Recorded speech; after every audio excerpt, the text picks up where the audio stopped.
بسم اللہ الرحمن الرحیم۔ جب انسان نے پہلے اس زمین پر قدم رکھا تو اللہ تعالیٰ نے انسان کو دنیا میں بھیجنے سے پہلے انسان کے زندہ رہنے کے لیے تمام سامان پیدا فرمایا۔ ہوا، پانی، آگ اور مٹی، یہ انسان کی بنیادی ضرورت تھی۔ اس کے بغیر تو انسان زندہ ہی نہیں رہ سکتا تھا۔ انسان کے جسم میں قوت پیدا کرنے کے لیے کھانا بھی ضروری تھا، اس لیے اللہ نے پھل، پھول، میوے، پودے، ہرے بھرے درخت پیدا کیے۔ اس کے علاوہ سر اٹھائے بلند و بالا پہاڑوں، رواں دواں گنگناتے ہوئے چشمے، بل کھاتے دریا، چاند، سورج، ستارے، غرض کے ہر وہ چیز جو انسان کے زندہ رہنے کے لیے ضروری تھی پیدا کی۔ ان سب چیزوں کے علاوہ انسان کے آرام اور سہولت کے لیے اور چیزوں کی بھی ضرورت تھی، وہ بھی پیدا فرمائی۔ زمین و آسمان کے اندر بے شمار چھپے ہوئے خزانے اور وسائل ہیں، مثلاً لوہا، چاندی، ابرک، تیل، کوئلہ اور گیسیں ہیں۔ یہ تمام چیزیں انسان کی ضرورت کی ہیں۔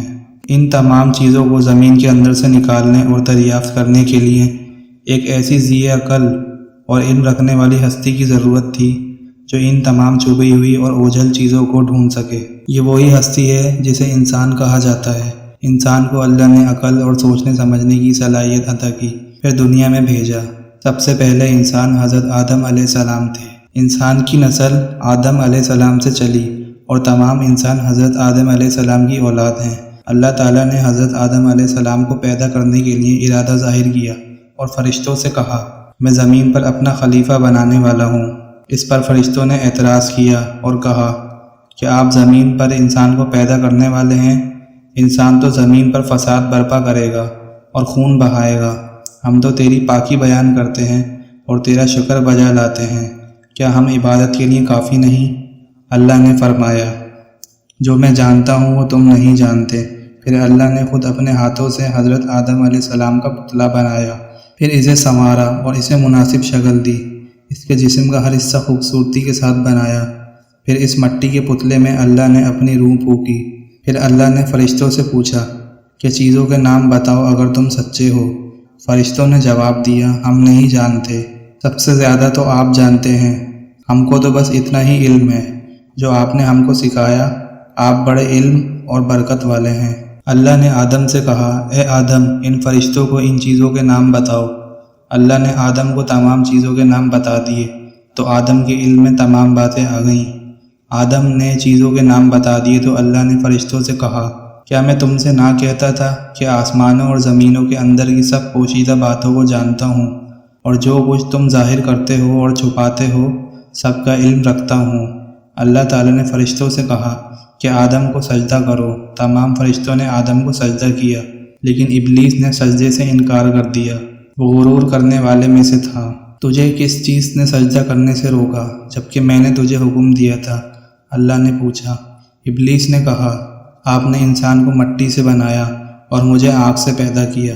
ابلیس کے معنی مایوس اور نا امید ہونا، اسی لیے کہا گیا ہے جو شخص اللہ سے نا امید ہوتا ہے وہ ابلیس کے تابع ہوتا ہے۔ جو لوگ ابلیس اور شیطان کے بہکاوے میں آ جاتے ہیں وہ پست و ہمت ہوتے ہیں، جو فرائض ان کے ذمے ہوتے ہیں وہ ادا نہیں کرتے۔ جب ابلیس نے سجدہ کرنے سے انکار کیا تو اللہ نے فرمایا، تو آسمان سے اتر، تو نے تکبر کیا اور تو ذلیل و خوار ہوا۔ ابلیس نے کہا کہ مجھے قیامت کے دن تک مہلت دیجیے۔ اس پر اللہ نے فرمایا، تجھے مہلت دی گئی۔ ابلیس نے کہا، میں تیرے بندوں کو گمراہ کروں گا، ہر طرف سے ان کو گھیرے میں رکھوں گا، وہ تیرا شکر بھی نہیں کریں گے۔ اللہ تعالیٰ نے حضرت آدم علیہ السلام کو حکم دیا، اے آدم، تم اور تمہاری بیوی بہشت میں رہو اور جو کچھ کھانا ہے فراغت سے کھاؤ، اور ایک خاص درخت کی طرف اشارہ کرتے ہوئے کہا کہ اس درخت کی طرف نہ جانا ورنہ تم ظالم قرار دیے جاؤ گے۔ چنانچہ حضرت آدم علیہ السلام اور حضرت بیوی حوا آرام سے رہنے لگے تو شیطان نے دونوں کے دلوں میں وسوسہ ڈالا کہ تمہارے رب نے تم دونوں کو اس درخت کے قریب جانے سے اس لیے منع فرمایا کہ کہیں ایسا نہ ہو کہ تم ہمیشہ ہمیشہ کے لیے زندہ رہنے لگو۔ میں تمہارا خیر خواہ ہوں اور تم دونوں کی بھلائی چاہتا ہوں۔ شیطان کے فریب میں آ کر حضرت آدم اور حوا نے درخت کا پھل چکھا تو دونوں وحشی لباس سے محروم ہو گئے۔ ان کے جسم سے وحشت کا لباس اتر گیا اور دونوں اپنے اوپر جنت کے پتے جوڑ جوڑ کر رکھنے لگے۔ ان کے رب نے ان کو پکارا اور کہا، کیا میں نے تم دونوں کو اس درخت کے قریب جانے سے منع نہیں کیا تھا؟ اور یہ نہ کہا تھا کہ شیطان تمہارا دشمن ہے۔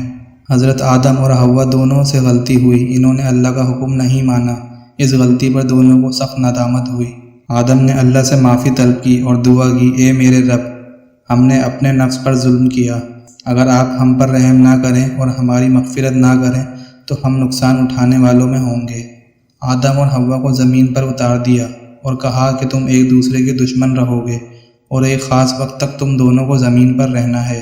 میری طرف سے کوئی ہدایت آئے تو جو شخص اس ہدایت کو مانے گا انہیں کسی بات کا اندیشہ ہوگا، نہ کوئی غم۔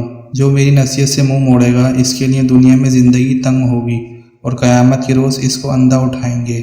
جب حضرت آدم علیہ السلام آسمان سے اتر کر زمین پر آئے تو وہ فرشتوں کی پاکیزہ باتیں سننے سے محروم ہو گئے، اس لیے دل اداس رہنے لگا۔ آپ نے اللہ سے دعا کی اور عرض کیا کہ میں تو فرشتوں کی صحبت سے محروم ہو گیا ہوں۔ اس پر اللہ نے فرمایا، آپ مکہ معظمہ جائیں، وہاں میرا گھر تعمیر کریں، اس کا طواف کریں اور نماز پڑھیں۔ چنانچہ آپ علیہ السلام جبریل امین کے ساتھ مکہ معظمہ گئے، وہاں کعبے کی بنیاد رکھی، نماز پڑھی اور طواف کیا۔ حضرت آدم علیہ السلام کے واقعے سے ہمیں سبق ملتا ہے کہ جس کام کو اللہ نے کرنے سے منع فرمایا ہے وہ نہ کریں، جو کام کرنے کا حکم دیا ہے وہی کریں، یہی عبادت ہے۔